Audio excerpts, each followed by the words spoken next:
वर्ष 1847 में German खगोलशास्त्री Frederick basal ने आकाश की गहराई में ऑब्जर्वे के दौरान महसूस किया कि सीरियस, रात के आसमान में सबसे चमकीला तारा, एक अनजान साथी के गुरुत्वाकर्षण से प्रभावित हो रहा है।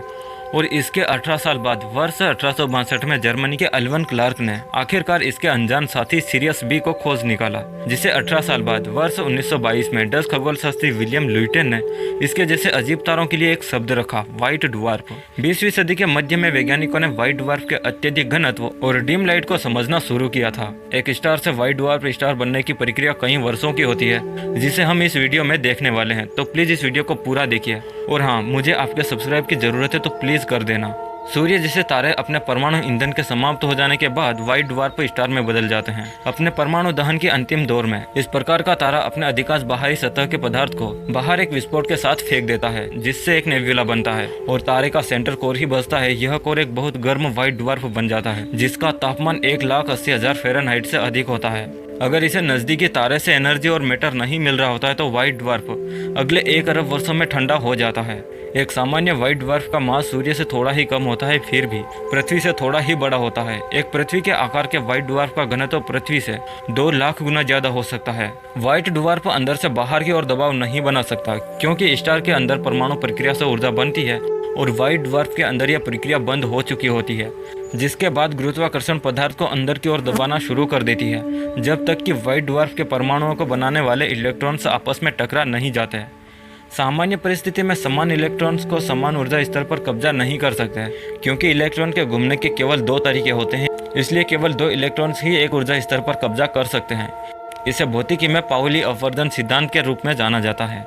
एक सामान्य गैस में यह कोई समस्या नहीं है, क्योंकि सभी ऊर्जा स्तरों को पूरी तरह से भरने के लिए पर्याप्त इलेक्ट्रॉन्स नहीं होते हैं। लेकिन व्हाइट ड्वार्फ में घनत्व बहुत अधिक होता है और सभी इलेक्ट्रॉन से एक दूसरे के बहुत करीब होते हैं, जिसका अर्थ है कि इसके परमाणुओं में सभी ऊर्जा स्तर इलेक्ट्रॉन से भरे हुए हैं। व्हाइट ड्वार्फ को और अधिक कंप्रेस करने के लिए गुरुत्वाकर्षण इलेक्ट्रॉन्स को वहां भेजना चाहिए जहां वे नहीं जा सकते हैं। एक बार जब कोई तारा डीजेनरेट हो जाता है तो गुरुत्वाकर्षण उसे और अधिक संकुचित नहीं कर सकता, क्योंकि क्वांटम मैकेनिक्स यह तय करती है कि अब कोई और उपलब्ध स्टेज नहीं है जिसे लिया जा सके। इसलिए व्हाइट ड्वार्फ इंटरनल फ्यूजन से नहीं बल्कि क्वांटम यांत्रिकी सिद्धांतों द्वारा जीवित रहते हैं, जो इसे पूर्ण तरह से कंप्रेस होकर खत्म होने से रोकते हैं। डीजेनरेट मैटर में अन्य असामान्य गुण होते हैं। उदाहरण के लिए एक व्हाइट ड्वार्फ जितना अधिक भारी होता है वह उतना ही छोटा होता है। ऐसा इसलिए है क्योंकि व्हाइट ड्वार्फ का जितना अधिक द्रव्यमान होता है उतना ही अधिक इलेक्ट्रॉन्स को एक साथ निचोड़ता है, ताकि अतिरिक्त द्रव्यमान को सहारा देने के लिए पर्याप्त बाहरी दबाव बनाए रखा जा सके। हालांकि एक व्हाइट ड्वार्फ के द्रव्यमान की मात्रा की एक सीमा होती है। सुब्रमण्यम चंद्रशेखर ने पाया था कि यह सीमा सूर्य के मास का 1.4 गुना है, इसलिए इस सीमा को चंद्रशेखर सीमा के नाम से जाना जाता है।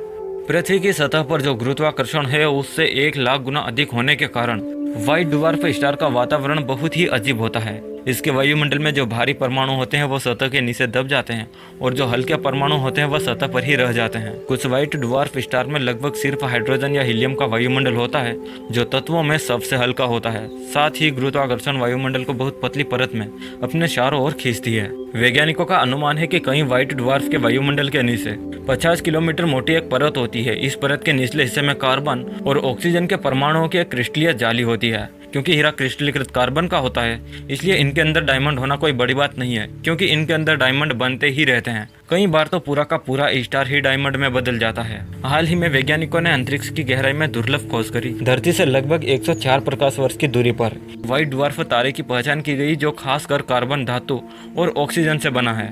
एक रिपोर्ट के अनुसार यह ठंडा होने पर कॉस्मिक डायमंड में बदल सकता है। खगोलविदों ने ऐसे ही एक तारे को देखा था जो ठंडा हो रहा है और इसका कोर कॉस्मिक डायमंड में बदलता जा रहा है।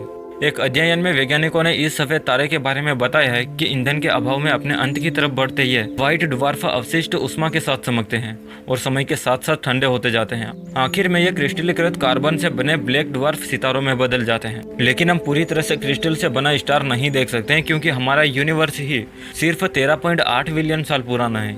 इसलिए पूरी तरह से क्रिस्टलीकृत तारे को देखना हमारे लिए संभव नहीं है। लेकिन शोधकर्ताओं के अनुसार हम अभी भी यूनिवर्स में व्हाइट ड्वार्फ सितारों के कोर में सिर्फ क्रिस्टलीकृत के संकेत को देख सकते हैं।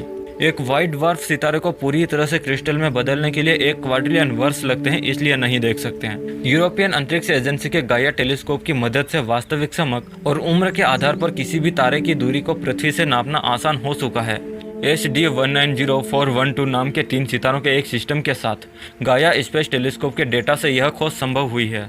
खोजकर्ताओं को संदेह है कि यह स्टार सिस्टम लगभग 7.3 बिलियन साल पुराना है और व्हाइट ड्वार्फ सितारे की उम्र लगभग 4.2 बिलियन साल हो सकती है। तो दोस्त, आशा है आपको इस वीडियो से कुछ नई इन्फॉर्मेशन मिली हो। अगर वीडियो अच्छी लगी हो तो लाइक और इसी तरह के और भी स्पेस साइंस से जुड़ी वीडियो देखना पसंद है तो आप इस चैनल को सब्सक्राइब कर लें। हम मिलते हैं अगले वीडियो में, तब तक के लिए जय हिंद।